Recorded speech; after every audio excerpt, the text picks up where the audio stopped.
Movie की शुरुआत grand auction से होती है, जहां पर 1937 की बुगाटी स्टेज पर नीलामी के लिए खड़ी होती है। ऑक्शनियर अनाउंस करता है कि ये दुनिया की रेयरेस्ट कार्स में से एक है और पूरी दुनिया में इसके सिर्फ 2 ही मॉडल्स मौजूद हैं। इस खूबसूरत बुगाटी को खरीदने के लिए सब लोग बहुत ज्यादा एक्साइटेड होते हैं। बोली $30 मिलियन से स्टार्ट होती है, कोई 32 मिलियन बोलता है, कोई 34 मिलियन, और फिर बोली मुसलसल बढ़ती रहती है। वहां पर हमें एक आदमी दिखाया जाता है जिसका नाम जैक होता है। वो अपने बॉस से कॉन्टैक्ट करता है और फाइनल $41 मिलियन की बोली लगाता है और इस लेजेंडरी बुगाटी को खरीद लेता है। दूसरी तरफ हम 2 भाइयों को देखते हैं जो प्रोफेशनल चोर होते हैं। एक का नाम एंड्रयू होता है और दूसरे का नाम गैरेट। दोनों लग्जरी और सुपर कार्स के क्रेजी लवर्स होते हैं और दुनिया की बेस्ट कार्स चुरा चुके होते हैं। एंड्रयू गैरेट पर गुस्सा होता है क्योंकि गैरेट की गर्लफ्रेंड कल रात को उनकी एक गाड़ी चुराकर भाग गई थी। खैर, वो यहाँ पर जैक का इंतजार कर रहे होते हैं क्योंकि जैक गाड़ी को ट्रक से इसी रास्ते से ले जाने वाला होता है और ये दोनों इस बुगाटी को चुराने वाले होते हैं। कुछ देर बाद एंड्रयू एक ट्रक को देखते ही पहचान जाता है कि इसी में बुगाटी है। इसके बाद वो अपना खतरनाक प्लान शुरू कर देते हैं। प्लान के मुताबिक गैरेट अपनी गाड़ी को ट्रक की तरफ ले जाने लगता है। एंड्रयू भी रस्सी से ट्रक पर जंप लगाने के लिए तैयार हो जाता है। जैसे ही ट्रक करीब आता है, एंड्रयू ट्रक पर जंप लगा देता है, मगर लैंडिंग ठीक से नहीं होती और वो गिरने ही वाला होता है कि वो किसी तरह ट्रक को मजबूती से पकड़ लेता है और गैरेट भी ट्रक के पीछे आ रहा होता है। एंड्रयू को ट्रक से लटका हुआ देखकर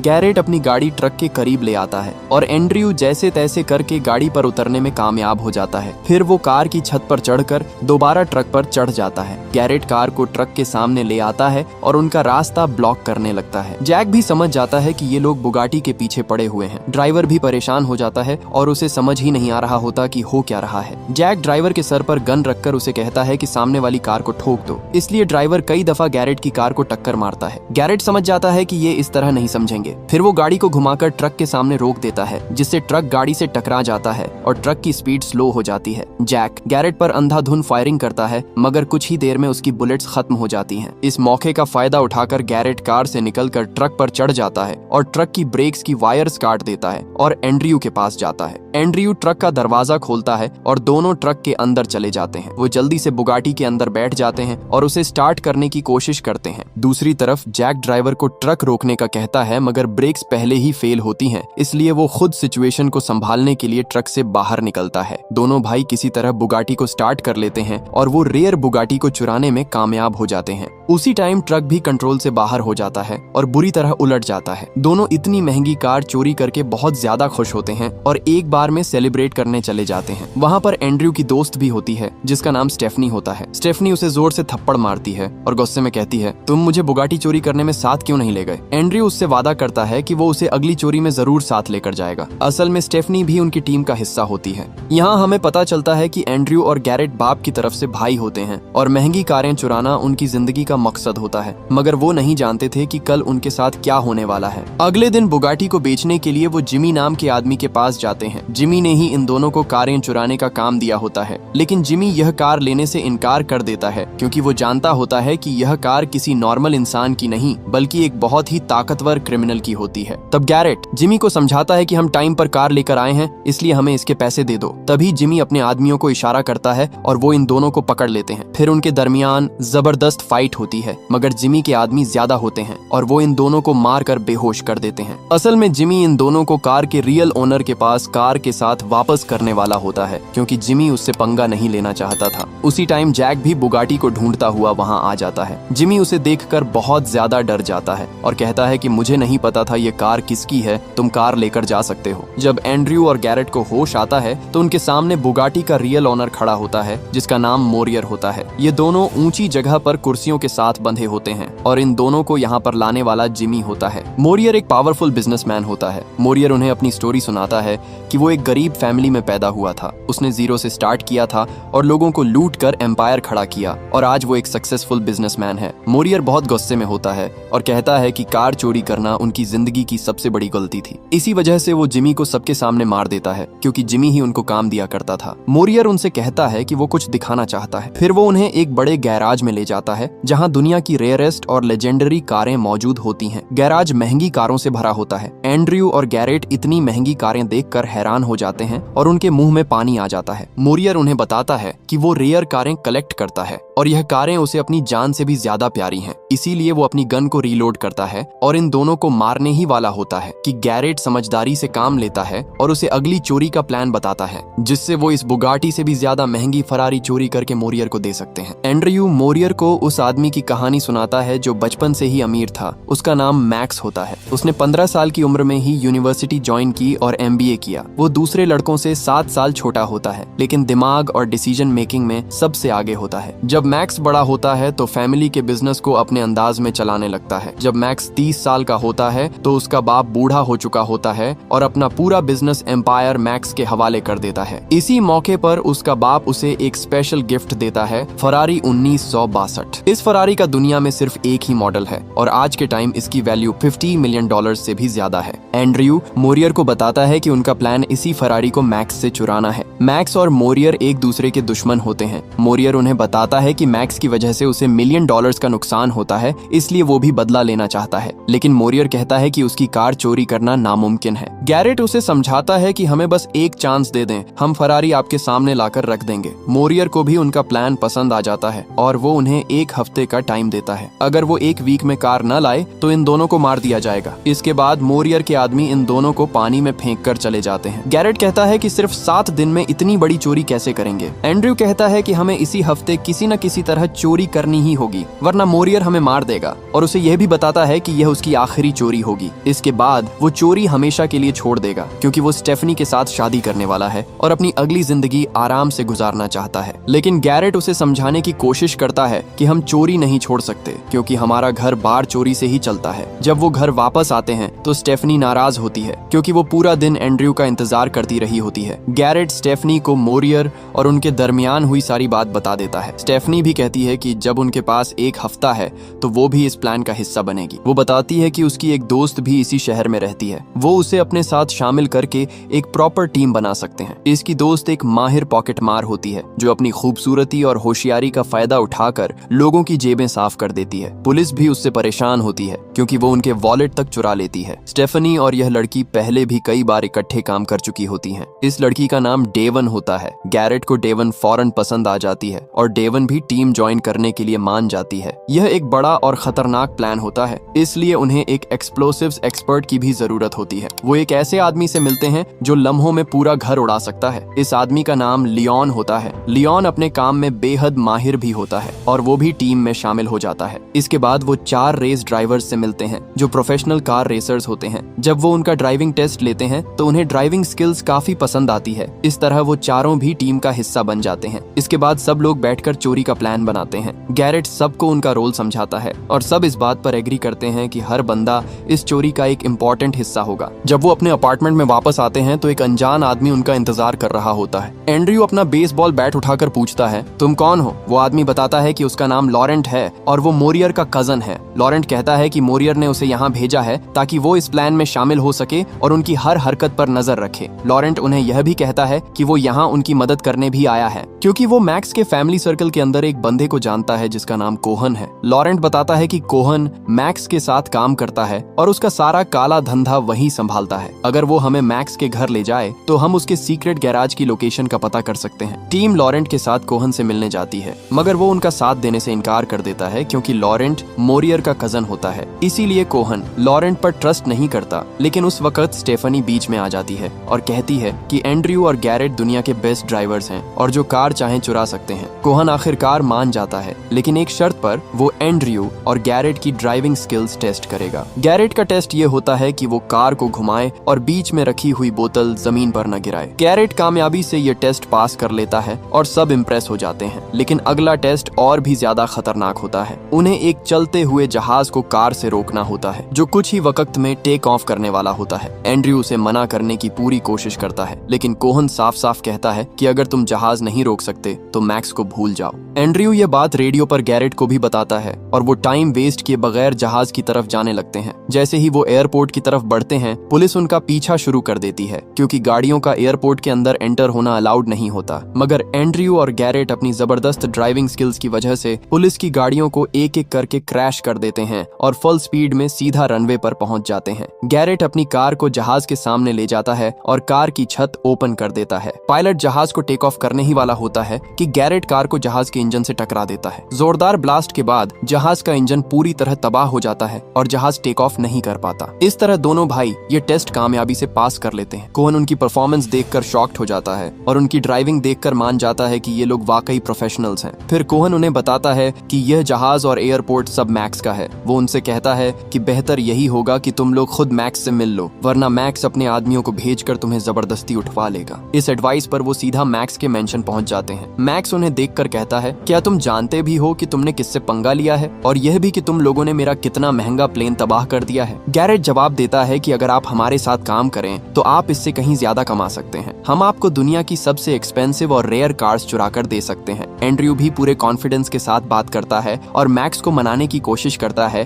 कि वो उन पर यकीन कर सकता है। मैक्स उनकी बॉडी लैंग्वेज और बात करने के अंदाज से काफी इंप्रेस होता है और जहाज के नुकसान को इग्नोर करते हुए उनके साथ काम करने के लिए मान जाता है। उसी टाइम लॉरेंट भी मैक्स से बात छेड़ता है और कहता है कि वो रेयर कार्स का शौकीन है और रिक्वेस्ट करता है कि वो अपनी कार कलेक्शन दिखा दे। मैक्स हैरान हो जाता है कि लॉरेंट को इतनी अंदर की बात कैसे पता है। मैक्स यह भी जानता था कि लॉरेंट मोरियर का कजन है, इसीलिए वो इनकार कर देता है। लॉरेंट उससे झूठ बोलता है और कहता है कि उसे मोरियर से सख्त नफरत है, क्योंकि मोरियर उसके साथ नौकर जैसा सुलूक करता है और वो मोरियर को जिंदा भी नहीं देखना चाहता। मैक्स किसी तरह लॉरेंट पर ट्रस्ट कर लेता है और उन्हें अपनी प्राइवेट कार कलेक्शन दिखाने ले जाता है। गैराज में जाकर सब लोग मैक्स की रेयर और कीमती गाड़ियां देखकर हैरान रह जाते हैं। वहीं पर फेरारी 1962 भी खड़ी होती है, वही कार जिसे मोरियर के लिए चुराने का प्लान पहले ही बनाया जा चुका होता है। लेकिन एंड्रयू की नजर गाड़ियों के बजाय मैक्स पर होती है। वो शीशे से मैक्स को गैराज का सिक्योरिटी कोड डालते हुए देख लेता है। वापस आकर एंड्रयू वो कोड स्टेफनी को लिख कर दे देता है। बाद में एंड्रयू और लॉरेंट के दरमियान बहस हो जाती है, क्योंकि एंड्रयू किसी भी सूरत लॉरेंट को अपने साथ नहीं रखना चाहता था। उसे डर होता है कि लॉरेंट कहीं मैक्स और उनके दरमियान होने वाली डील मोरियर को न बता दे। जब वो सब वापस अपार्टमेंट पहुंचते हैं तो वहां 2 इंटरपोल ऑफिसर्स उनका इंतजार कर रहे होते हैं। वो बताते हैं कि वो यूरोप में रेयर कार्स की चोरी की इन्वेस्टिगेशन कर रहे हैं और हर केस में सिर्फ 2 भाइयों का नाम सामने आता है, जो कि आप दोनों हैं। जाते जाते वो वार्निंग देते हैं कि अगली बार वो उनके खिलाफ सबूत के साथ आएंगे। पहले तो सिर्फ मैक्स और मोरियर उनके पीछे थे, मगर अब इंटरपोल भी इन दोनों भाइयों के पीछे लग चुकी है। इसके बाद एंड्रयू और गैरेट आपस में बात करते हैं। एंड्रयू परेशान होता है क्योंकि यह पहली बार है कि उसे किसी बड़ी टीम पर डिपेंड करना पड़ रहा है। गैरेट उसे समझाता है कि अपनी टीम पर ट्रस्ट रखो, हम इस मुसीबत से निकल जाएंगे। दूसरी तरफ स्टेफनी मार्केट में शॉपिंग करने के लिए जाती है। अचानक जैक खामोशी से उसके पास आ जाता है और उसे किडनैप करने की कोशिश करता है और कहता है कि बिना आवाज निकाले उसके साथ चलो। स्टेफनी समझदारी से काम लेती है। वो जानबूझकर एक एप्पल चुरा लेती है। जैसे ही दुकान वाला आदमी उससे एप्पल लेने के लिए आता है, स्टेफनी सिचुएशन का फायदा उठाती है और वहां से भाग जाती है। इसी भाग दौड़ में एक और आदमी सामने आ जाता है और मिलकर स्टेफनी को पकड़ लेते हैं। दूसरी तरफ एंड्रयू और गैरेट भी कहीं जा रहे होते हैं, मगर उनके सामने मोरियर के आदमी आ जाते हैं और उन पर फायरिंग करने लगते हैं। वो दोनों गुंडों से बचकर जब घर आते हैं तो डेवन उन्हें बताती है कि मोरियर ने स्टेफनी को किडनैप कर लिया है। ये सुनते ही एंड्रयू का गुस्सा आउट ऑफ कंट्रोल हो जाता है। वो बिना किसी डर के मोरियर के घर पहुंच जाता है। वो जैक को भी बुरी तरह पीट देता है, मगर मोरियर गन निकालकर एंड्रयू से कहता है कि अगर अपनी दोस्त को जिंदा देखना है तो बिना सवाल किए मेरे साथ चलो। वो उनको अपने गैराज में ले आता है, जहां पर स्टेफनी को स्टार्ट गाड़ी के नीचे बांधा होता है और उसके सर के ऊपर व्हील घूम रहा होता है, जो किसी भी लम्हे गिर सकता था। मोरियर कहता है कि अगर तुम इसको बचाना चाहते हो तो मैक्स की फेरारी मुझे जल्द से जल्द ला कर दोगे, मुझे अपना प्लान भी बताओगे और अपनी पूरी टीम से भी मिलवाओगे। एंड्रयू कहता है कि मैं कल सुबह तुमको अपनी टीम से मिलवाऊंगा और उसी जगह प्लान भी बता दूंगा। इसके बाद स्टेफनी को गाड़ी से निकालकर कमरे में बंद कर दिया जाता है। अगले दिन एंड्रयू मोरियर को अपनी पूरी टीम से मिलवाता है और उसे प्लान बताता है कि वो सबसे पहले बुलडोजर चोरी करेंगे, फिर वो पुलिस की गाड़ियां और उनकी यूनिफॉर्म चोरी कर लेंगे। इसके बाद डेवन मैक्स को फोन करेगी कि पुलिस रेड करने आ रही है, जल्दी से निकल जाओ। जब वो अपने घर से भाग जाएगा तो बाद में हम उसकी फेरारी चोरी कर लेंगे। एंड्रयू मोरियर को यह प्लान बता ही रहा होता है कि वहां पर मैक्स के ढेर सारे आदमी आ जाते हैं और कुछ देर बाद मैक्स भी हेलीकॉप्टर पर आ जाता है। मैक्स मोरियर के पास जाता है और उसे कहता है कि मुझे मालूम है तुम मेरी गाड़ी चुराने वाले हो, चाहे तुम्हारा जो भी प्लान है मैं तुमसे 10 कदम आगे हूँ। ये कहकर मैक्स वहाँ से चला जाता है। मोरियर को मैक्स पर बहुत ज्यादा गुस्सा आता है और वो एंड्रयू से कहता है कि कल इसकी टीम मैक्स की फरारी चुराएगी और कल वो इसी जगह पर गाड़ी लेने आएगा। मोरियर लॉरेंट को टीम पर नजर रखने का कहता है। रात के टाइम एंड्रयू, गैरेट और लॉरेंट बैठकर बातें कर रहे होते हैं कि अचानक वहीं 2 इंटरपोल ऑफिसर्स वहां आ जाते हैं। ऑफिसर्स को शक होता है कि यह लोग कोई बड़ी प्लानिंग कर रहे हैं। ऑफिसर्स उन्हें धमकी देते हैं कि उनकी नजर हर वक्त इन पर है। सिचुएशन हैंडल करने के लिए लिए एंड्रयू लॉरेंट से फेक फाइट शुरू कर देता है ताकि ऑफिसर्स को लगे कि यह लोग एक दूसरे को पसंद नहीं करते। एंड्रयू फुल फोर्स के साथ लॉरेंट को पंच मारने लगता है। ऑफिसर्स बीच में आ जाते हैं और इस तरह उनकी लड़ाई खत्म होती है। लॉरेंट के साथ जो कुछ हुआ होता है उसके गुस्से में वो स्टेफनी पर हाथ उठाता है, लेकिन स्टेफनी अपना माइंड यूज करती है और बड़ी चालाकी से उस रूम की चाबी चोरी कर लेती है जहां उसे बंद किया गया होता है। अगले दिन मोरियर उस जगह की तरफ जाता है जहां उसने एंड्रयू के साथ मैक्स की कार चुराने के लिए मीटिंग फिक्स की होती है, लेकिन वहां पर अचानक ऑफिसर्स आ जाते हैं और मोरियर से सवाल पूछने लगते हैं। दूसरी तरफ एंड्रयू की पूरी टीम चोरी करने के लिए तैयार होती है। यहाँ हमें पता चलता है कि असल में ये लोग मैक्स की नहीं बल्कि मोरियर की रेयर कार्स चुराने वाले हैं और ये सारा गेम मैक्स के साथ मिलकर खेला जा रहा है। वो सब बस में बैठकर मोरियर के घर जाने लगते हैं। दूसरी तरफ स्टेफनी उस रूम से निकल जाती है और आहिस्ता आहिस्ता सिक्योरिटी रूम तक पहुंच जाती है। वो सिस्टम को हैक कर लेती है और वो जानती थी कि टीम यहाँ पहुंचने वाली है, इसलिए वो इमरजेंसी अलार्म ऑन कर देती है। गार्ड्स को लगता है कि घर के अंदर कोई घुस आया है, इसलिए वो सभी घर के अंदर तलाशी लेने लगते हैं और स्टेफनी चुपके से घर से निकल जाती है। इसी वक्त एंड्रयू और उसकी टीम भी वहाँ पहुंच चुकी होती है और स्टेफनी अंदर से मेन गेट को ओपन करती है और पूरी टीम मोरियर के घर में घुस जाती है। लियोन फौरन गैराज के दरवाजे पर बम लगाता है और चंद सेकंड्स में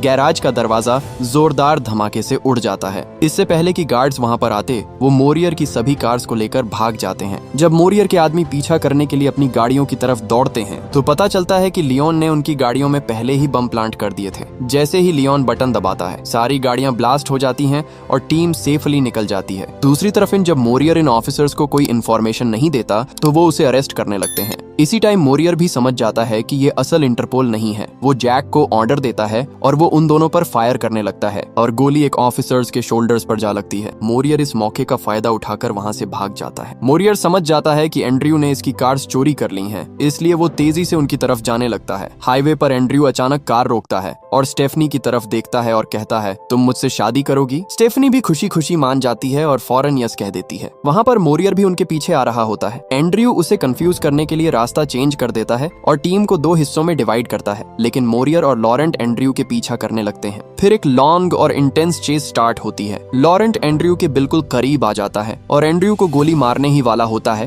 कि अचानक लॉरेंट की गाड़ी सामने से आते हुए एक ट्रक से टकरा जाती है। एक जबरदस्त ब्लास्ट होता है और लॉरेंट वहीं मारा जाता है। एंड्रयू लियोन को सिग्नल देता है कि प्लान बी रेडी रखो। गाड़ियां फुल स्पीड में ब्रिज की तरफ बढ़ती हैं। ब्रिज पर पहुंचकर लियोन बम फेंकता है, लेकिन ब्लास्ट थोड़ा जल्दी हो जाता है और एंड्रयू अभी ब्रिज पर होता है। रोड टूटने लगता है, लेकिन एंड्रयू फुल फोकस के साथ मैक्सिमम स्पीड में ब्रिज क्रॉस करता है और लास्ट सेकंड में बच जाता है, जबकि ब्रिज कंप्लीटली टूट जाता है। मोरियर जब ब्रिज के करीब पहुंचता है और टूटा हुआ ब्रिज देखता है तो वो दूसरे रास्ते से उसकी टीम के पीछे जाने लगता है। एंड्रयू और गैरेट अपनी टीम के साथ सिटी पहुंचते हैं और पोर्ट की तरफ जाने लगते हैं, लेकिन पोर्ट के एंट्रेंस पर ही मोरियर अचानक सामने आ जाता है। एंड्रयू और गैरेट अपनी कार्स रोककर बाहर निकलते हैं और एंड्रयू दूर से मोरियर को कहता है कि गेम ओवर हो चुका है, मगर मोरियर किसी की बात नहीं सुनता और पूरी स्पीड से गाड़ी को उनकी तरफ ले जाने लगता है। अचानक एक बस मोरियर की कार को जोर से टक्कर मार देती है, जिसकी वजह से कार ब्लास्ट होकर पानी में गिर जाती है और मोरियर वहीं मारा जाता है। इस बस को ड्राइव करने वाली डेवन होती है। इसी जगह डेवन गैरेट से अपने प्यार का इजहार भी करती है। सब लोग अपनी कार्स को कार्गो शिप में ले जाते हैं और यह मिशन सक्सेसफुल हो चुका होता है। यहाँ हमें पता चलता है कि वो दोनों इंटरपोल ऑफिसर्स असल में शुरू से एंड्रयू के साथ काम कर रहे थे। साथ ही एक और बड़ा ट्विस्ट आता है कि मैक्स भी शुरू से एंड्रयू और गैरेट के प्लान में शामिल होता है। असल प्लान बुगाटी चुराना नहीं था, बल्कि बुगाटी सिर्फ एक चारा थी ताकि मोरियर को फंसाया जा सके और उसकी रेयर कार्स चोरी की जा सके। मैक्स एंड्रयू और उसकी टीम से काफी इम्प्रेस होता है, लेकिन वो नहीं जानता कि उसे मोरियर से भी बड़ा झटका लगने वाला है। कुछ दिनों के बाद हम देखते हैं कि डेवन मैक्स की फेरारी लेकर आती है, जिसकी प्राइस $50 मिलियन होती है। असल में एंड्रयू ने डेवन को मैक्स के गैराज का कोड दे दिया था और वो एक अलग टीम के साथ मैक्स की सभी महंगी फेरारीज चोरी कर लेती है, जो कि मोरियर की रेयर कार्स से कई गुना महंगी होती हैं। यानी उन्होंने मोरियर और मैक्स दोनों का इस्तेमाल किया और इसी के साथ कहानी खत्म हो जाती है। अगर वीडियो अच्छी लगी हो तो वीडियो को लाइक और चैनल को सब्सक्राइब जरूर कीजिएगा।